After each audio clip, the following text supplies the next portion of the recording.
We are going to give y'all a tour today of a very, very vital part of our lives, and it all starts now.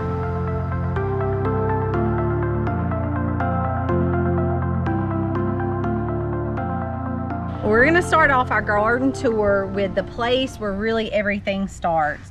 This is where I come out. I'm right outside of the greenhouse. This is where all of my seeds start, and for the most part we do direct sow some things. Now our greenhouse, which you're going to see to the right of me, is the place where I take a lot of things through the winter. Things like, this is my first year with tooth 8. I actually bought 2, but then I started some from seed right here. Now these do not tolerate frost very well, so that is like, this is one example of where our greenhouse really plays a key role here, because we can start our seeds here. And for things that cannot stay outdoors, even though we're in South Mississippi, we do have periods of time where it gets really cold, and there are items that I just need to keep in my greenhouse. Some things that just thrive in there. I have tropical things in there as well, under my beautiful plum tree. Actually, my plum tree, because of the cold, it's usually absolutely loaded with blooms. We had a really bad cold snap come through. I was really bummed because I was plumbed. I was bummed because of our plum tree. We lost everything, so I was plumbed about the tree, but it still did put off beautiful leaves, and it provides an amazing shade right here. So even when it's really hot outside, I don't have to sweat down in my greenhouse. I can come out here and plant my seeds, and then I can take things to where they need to go. Here's some of the things that I have that is out right now waiting to go to their places. This is some chamomile, this is marshmallow, this is woolly lamb's ear, bee balm, and these are toothache. These are some of the ones I had mentioned that I had planted that just have not gone in their place yet. I have a lot that I've already up potted, but a lot of those were trial and error for me because I've never sprouted those seeds before. But we're gonna head into the greenhouse, and I'm gonna show y'all what I have going on in there. We love raspberries, but Misty, tell why you have these raspberries under this tree now. Well, I moved them over because raspberries typically don't do well in our area because of the heat. So I had them all through the winter in a different location. They were actually propped up in front of my greenhouse. But because when June, July, and August, and really even some until September gets here, it is so sunny in the area, it really almost cooks the raspberry leaves. That was a little bit my fault, but I went ahead and moved them because my plum tree gives off such beautiful shade. We just slid it under here. Over here you have raised beds. We have raised beds going. Garlic just finished up. We actually have a seed, I think a bird dropped, which is going to be what? Yeah, so, well, I had a row last year of bok choy here, and I let them go to seed, and y'all are gonna see some stuff that maybe looks out of place or looks weird, and it's because we let things go to seed. But yeah, the bok choy that was right here seeded, and some wind or birds. I have 3 little plants here. The bugs are kind of nibbling on it now because it's starting to get hot. But if I ever want to give my baby bunnies any extra snacks, I leave those, especially the ones that the bugs have eaten off of. It's perfect food for the rabbits. It's very healthy for them, and it's free for us. What I like we have going on is, like Misty was talking about, we have lettuce finishing up here. However, we have new sunflowers next to the strawberries, next to some other squash, and then there's some onions literally still finishing up over there.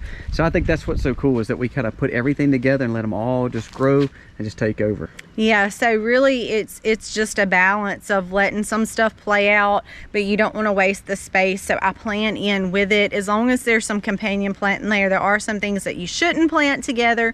So just make sure you do your research there. And yeah, as we let some things play out in one area, we're not letting that area just sit. For the most part, there are times that we let areas rest, but I want to be able to utilize that space and utilize it well. So like Colby said, as the lettuce is about to bolt and give me seeds, it will still give me something, but have other things growing in that area as well. One of the things we're talking about at the Ogie Homesteading Expo is how we grow without chemicals. Well, you see we have the weed barrier here, we have raised beds here. and we have a back to Eden style, which Misty will talk about in just a second. But that's the importance of redundancy in growing and finding ways to not have to use chemicals. You can use different items, different ways of growing to make it do better and thrive without having to put chemicals or some kind of repellent against it. So this is her paradise, I think. Yeah, it really is. This is probably where I spend the most of my time. In here, really for summer. How hot is it in here? It's very hot. And that's when that was the point that I was about to make. In here in the summer, it really gets unbearable. So all of this is going to start making its way out, especially for the next month or two. But for heat-loving plants, like all of our citrus fruits, this is one of the key limes growing. On that tree, I have several other key limes. Hey, here's a pineapple growing. How cool is that? Look at that little pineapple. What is this? This is that the guava? What is this? Pineapple guava. Yeah, the pineapple guava. So we have some subtropical stuff here. We do. So that most of that's kind of items will stay in here. A lot of the stuff, though, however, will make its way out until fall comes, and then we'll bring those things back in the fall. And I can just talk briefly. Walk us through. This is asparagus. Now basil. my wife always says, I want to plant, and then we plant, and then we have so much, and then she gets stressed about where we're going to put the plants. Is that right? Maybe. All right, so what is this? This is basil. These are going to be planted. Did these specifically for companion planting with tomatoes. These were the Cherokees that y'all saw me. Y'all saw me wash them off, and y'all saw me plant them while we were having a heart-to-heart. So if you haven't seen that video, go back to that video. Cleaning the seeds is very easy, and you see I had literally a 100% germination rate. So Misty took 2 tomatoes. One was busted, if I'm not mistaken, by one of our children. That's right. And then one I ate, and she stole some seeds from me. But she had a full germination rate on those tomatoes. Look at that. So 2 tomatoes ended up making what? What is this? 40, 50 sales off 2 tomatoes. So that shows how quick you can make seed from seed and make sure that you are taking care of your family. These, if I'm not mistaken, these are the ones we planted last August or September. Went through, we ate winter tomatoes, and then now we're planting them directly back in the soil right after you just harvested them. So showing y'all a sweet potato video. There are crops that can just go on forever. Maybe not for some of y'all in the northern climates. And we don't live in Florida, because Florida is almost a grow year round, to where we're not really grow year round, but in some things you can be. If you have a greenhouse, tomatoes are very easy to do, sweet potato slips, the things that you can store in your greenhouse, and you pretty much can grow year round. You just need to know what's best for your area. Peppermint, this is peppermint. I love to use peppermint. Basils, these are bay leaves, these are rosemaries, these are propagated rosemaries, stevia, parsleys, citronella, tarragon. So this is called cutting celery. If you don't absolutely love the flavor of celery, this is a little bit lighter and it goes a long ways. I have not used it yet. This is another one of those new plants, but we don't tend to eat a lot of celery. So instead of celery, it's called cutting celery leaves.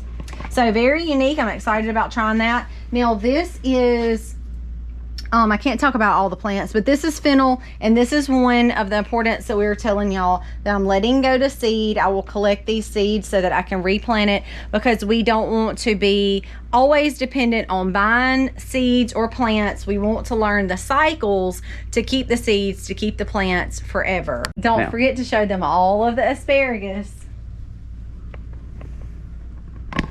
I told you she has a problem. Hey, it produces food. That's it does. A good Actually, to me, if you've never ate asparagus that you're personally growing, it's so much better than buying stored. It is. We have a couple of plants and they just didn't produce a lot. So I went over and aboard this year. I bought baby plants from Azure, and I didn't think that was enough. So then I bought seeds and germinated all of the seeds. So now we have a lot of asparagus. So what do we got kind of finishing up over here? Bee bombs. These are tea plants. These are tomatoes. Now these are the tomatoes that you see. I took the tomatoes from these plants and sprouted the seeds, and you just saw the 50 cells of all of the seeds. I also have kumquat. This is more key lime. There's more key limes, more tomatoes, aloes, the toothaches that I mentioned that I had up potted already that were ready. There's coneflowers. There's more elderberry. These were foraged from our trees here on farm that we originally foraged from somewhere else and brought them over. So when here. I spotted them in the woods, I have lots of elderberry videos, y'all. If you're not familiar with elderberry, please go check that out, or you just don't feel comfortable about it. I did this same thing with when I identified them in the woods, took the cuttings, brought them here. Now I have more elderberries than I know what to do with, and that just goes to show you that seeds, cuttings, roots, once you learn those things, you can really keep the cycle going forever, and it is so beneficial. On the table is mugwort, stevia that I propagated, lemongrass I started from seeds, saved a calendula to see if I could get it to sprout. These are all huckleberry, these are all thyme I started from seeds, and these are all wild lettuce, and I have one little hop. This is a hop. So not only do I have tables full of plants, I might have a little bit of a problem. I also have them all over my floor. So this is a tomato that I took from a cutting sucker off of another tomato. I'm working on getting it to root and grow. Raspberries, I have ginger and turmeric, and then some more stevia and some ornamental flowers in the back for the bees for the fall. I have more tomatoes over here, more key lime over here. And you see the tomatoes are starting to play out a little bit. These are almost year-old tomatoes, so they are kind of meeting their last couple of days. Aloe and some chives. So in here I really have a variety of, y'all heard me name off almost everything that's in here. I can still see a couple of things that I missed. It is full of stuff. If it's not for food, it's for health, it's for medicinal purposes. The list can just go on and on and on, but I have shelves full, I have tables full, and I have a floor full of things growing. So you see the importance of making sure that we're growing for everything. Full sustainability. Like she said, medicine, even down to aloe. The other day we got burned just by being in the sun because it just got hot. And we were able to just come right out here, grab some aloe. Also, Misty made a tea the other day because one of the kids didn't feel too good. So it's amazing to have your own pharmacy, your own food, everything right here by your door. Even when things come out of here and I've grown them up and I know they do well here, a very, very easy way for me to access those things is going right out to my kitchen garden, which is where we're headed to next. Before there, we have some moringa that's growing, some other pineapples that are growing. We picked up some more lemon and kumquat, so we're excited to get more citrus actually kicked off here. Yep. We can't forget the food forest either, so let's not forget the food forest. That's right. Too bad.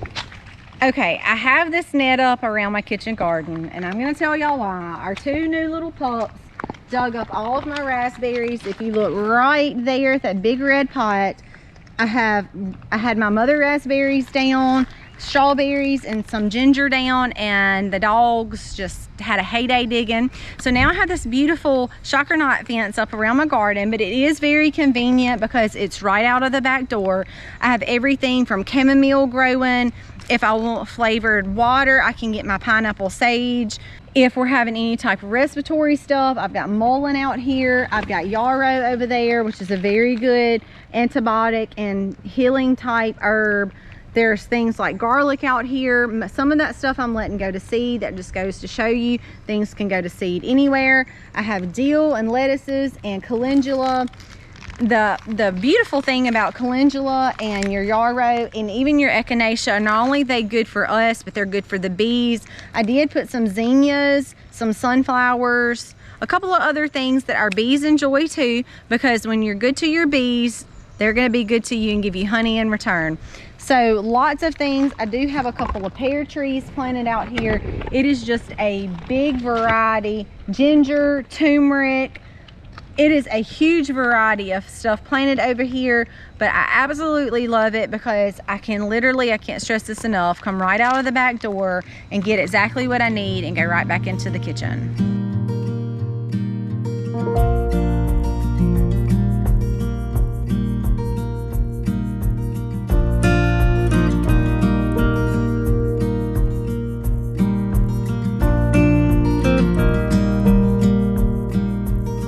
This is a back to Eden style garden, so we've never had to till. We just keep adding more bedding. We've even got some hardwood mulch that we've added over time. This is some of those same tomatoes that Misty has growing in the greenhouse. This is a little bit closer up to the door that you can see. These are all ginger. I actually was gifted this ginger. I had a lady that we have established a relationship with in our community say, please come dig some of this up. It would help me out. I need to get rid of it. Would you take some of it? I said, yes, absolutely. You can see it's growing. It is growing wonderful this year. This is Thai ginger. The regular ginger is planted up there. The reason why I picked these spots is because it goes back to, I have a crabapple tree behind me. The ginger leaves also tend to burn in the summer, so sometimes it's about more placement than anything. The shade, they will benefit from shade here when it comes to midsummer. Also, I have a parsley going to seed. I have gotten many parsley off of that plant, but you can see that it's done its duty. It's going to seed. I will collect those seeds and plant lots more parsley. Started planting roses years ago. It was for beauty. Now we've really focused on rose hips. Rose petal water is very beneficial, again, in skincare. A lot of the things too, like the blueberries behind us, also provide shade. So really in this area too, it's a fully functional. As we harvest, I have a couple places that we pulled garlic up from. As the garlic come out, things like sweet potatoes went back in. I have some other places that have peanuts planted just for fun for the kids. But I don't ever want to have dead space. I want things to go in and grow because ultimately I know it's going to benefit us. So this is something that I'm probably most excited about. However, we really got to roll up our sleeves here. This is our new food forest. Now this was about 3 years coming. We have old videos, and I challenge you, don't go watch those old videos because they're pretty much embarrassing how bad the footage is and how bad our editing is. But we've started this food forest from like 3 years of procrastination. Yes, so it's something that we've been wanting to do, and just because of time and different situations. But I have really started focusing on, I have sticks along from as far as you can see down here. There's everything from huckleberry to blackberries to blueberries to elderberries to pear trees, and then pretty much the rest of it is all elderberry. But our biggest thing is we're gonna come in. I have ground cover. I don't want to take over. I've got to really, but it's not, we're not gonna till it, so it's gonna be something that I'm gonna have to take section by section, and Colby and I will have to get out here and say, okay, we're gonna clean up this. This is a weed, we don't want it. Something that's gonna feed us or provide us is going to be more beneficial than what's growing. So it's gonna be a long process, which is probably one of the reasons why we procrastinated a little bit, because it is a big job. But once we get it all set how we want, we're gonna have berries, we're gonna have fruit, we're gonna have so many things that are good for the soil, good for the ground, but then are gonna also give to us as well. Here is a bed that, again, that we've kind of mixed and mingled. I had some herbs that have been here for quite a while now. You see my mullein. It is going into its second year, so I expect to get some seeds from that this year. But there are some things that we've been mixing and mingled. My oregano, you can see that it has been here for a really long time. I've actually pulled up roots for this and taken it somewhere else. But in the middle of all of this, I have echinacea flower, again, that's been there for a long time. I will also use the roots of that. But I have planted tons of sweet potatoes, and I expect to get a really good harvest. This has been some really good soil that has been fed and loved on for years now, but you can see how we've mixed and mingled things in as we go. Here is a crop of garlic that it actually didn't grow really well. We're still building up. This is a brand new Vivega bed, so it's got fresh topsoil. We did put some compost in there, but we didn't have a lot at the time when we put it together. So what I did here is just cut the tops off. We're gonna let these stay in the ground. They'll start growing back next year, and then we can keep adding to that to help those grow better. We also have a discount code for Vivega. You could check it out in the comments below, but it is a 10% discount on Vivega garden raised beds. It's a game changer if you don't want your wood rotting. This is a good idea. We have, y'all seen the squash and zucchini, sunflowers and lettuce that we have on the other side. Over here is something totally different. These are asparagus beds that have been here for quite a while, because strawberries are companion plants with asparagus. We have them mixed in as well. This was actually a self plant. This was a volunteer. I've let it go on. This is called Common Self Heal. If you have Dr. Nicole's book, then you already know what an amazing plant this is. If you don't, I highly recommend her book. I have really enjoyed it. But this, as you can see, these are going to seed already. We're going to let them go and grow wherever they want. So we have 3 strawberry beds, and I told Misty sometimes we get upset when things like our blueberries or plums don't make it, as she said earlier, and they've made, but they've not made a lot because of the weather. Well, we can't help that. But one thing is, when something else doesn't do well, we have successes in other places. So talk about our strawberries. Well, it's bigger than you think. So I want to give you me squatting down in this bed to give you a full view of how big of a strawberry bed this is. This is just one. This is one. I have a couple up in the kitchen garden that I showed y'all a while ago. Y'all seen some footage of that strawberry. But I have another really big bed that we're gonna get to in a minute. But we pick about a gallon or 2 every couple of days, every 3 to 4 days. And let me tell you, the awesome thing about strawberries is we did not start with this many plants. We started with about 70, and those plants make runners. Those runners make a whole new plant. So these things produced by runners, before you know it, lots of strawberry plants will give you lots of strawberries. Misty originally foraged these elderberries. Now what's so unique is this right here. If you go back to our old videos, it actually is a chicken run right here. And those elderberries kind of grew off the fact of the nitrogen loads coming off the chicken fertilizer. But look at what's growing out. Now Misty, see if I can't barely, there she is. Okay, so for instance, we're organic growers. Corn is probably one of the hardest things that we grow because we do not artificially fertilize or use any kind of conventional fertilization. So we have tried to grow corn all over the whole property, and we've had some successes, but not as good as this. So this is where the chickens actually were. So Misty said, you know what, let's just plant the whole thing in corn. So we planted this whole thing in corn, and look how much it's growing. This is not old corn. It still has several weeks before it really gets tall enough to pick. But we've never had a group of corn do this well. Now this is not a big patch. We have 2 monster patches other than this one. But we wanted to try, and so far this has been a success. We're excited to see this corn growing like it is, especially with no fertilization added other than the natural chicken manure that was right under it. Yeah, if I can keep the dogs out of it. The dogs like the shade, that's a problem. Propagated elderberry from the elderberry you've seen. Main strawberry bed is here. Right next to the BA berry. Our high tunnel is full of edamame. For all of you who don't know what edamame is, it's soybeans. Second area of sweet potatoes, and that is not as big and vine out as the other ones, because as I gather from my sweet potatoes and root those, I plant. I gather from the sweet potatoes, root those, and plant. So they're probably 2 or 3 weeks, maybe a little bit longer than that behind. So we'll dig up the most mature ones first, obviously. Here is, on the other side of our high tunnel, caterpillar tunnel, is our newest section of raised beds. Now we are starting to see, as I am beginning to really pour rabbit manure and compost into these beds, we are beginning to see better growth.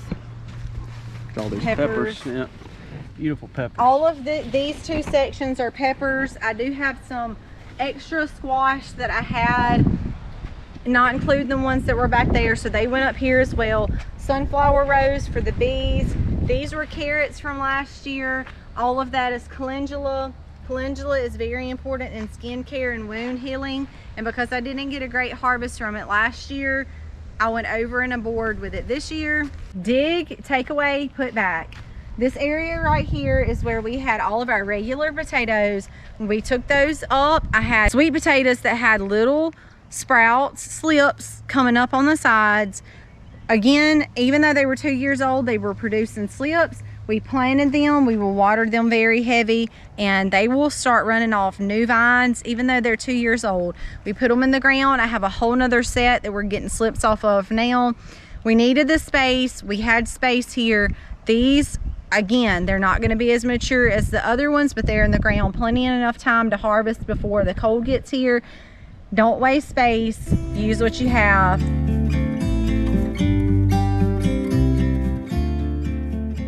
So over behind the greenhouse, over beside our cow pastures, we have right here is 15 rows. Now we're gonna really regret this come in a couple of weeks.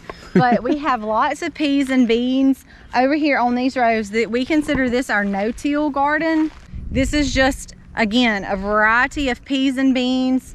We will regret that.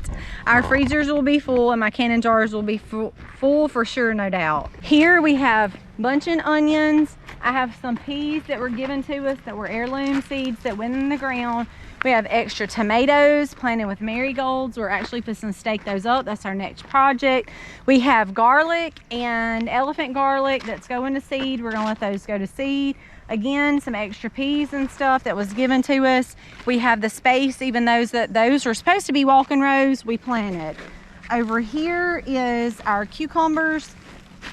I actually don't remember the variety that we have, but this was cucumbers. We planted these on our trellises. And we're almost to the end, y'all. We have some okra seeds over here that are starting to grow, and one more little set of tomatoes. It was kind of like the last. We need to put these somewhere, so that those things are over here on the opposite side of the cucumbers. Because not only do we have all these gardens that Misty just talked about, there's still a whole mess load of other gardens over there where we have our pig forest. We also have planted huckleberries and blackberries and blueberries and elderberries all across this property too. Our goal is to build a legacy, to have our farm working for us. Even when we want to forage, we can go in different areas across the farm. So there's a whole nother set of corn, there's a whole nother set of potatoes, a whole nother set of peas over there. Our goal is always to keep growing and making sure that we're putting up as much food as possible for us, our family, and not only that, our animals. So we hope y'all enjoyed our garden tours. We tried to get as much in as quick as we could to show you from seed starting to our greenhouse, to our kitchen gardens, to our main gardens, and hope that that will encourage you, even if you're interested in raised beds, if you're interested in no-till, whatever your style may be. And I know it seems extremely overwhelming. Sometimes we can let those thoughts get in our heads, but you can do it because I homeschool, I have 6 kids, I cook from scratch, which is all very demanding of my time.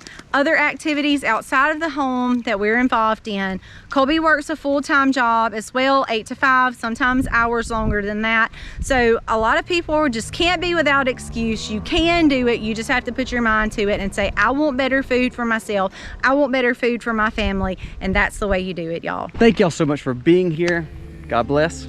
Happy homesteading, y'all. Happy homesteading, y'all.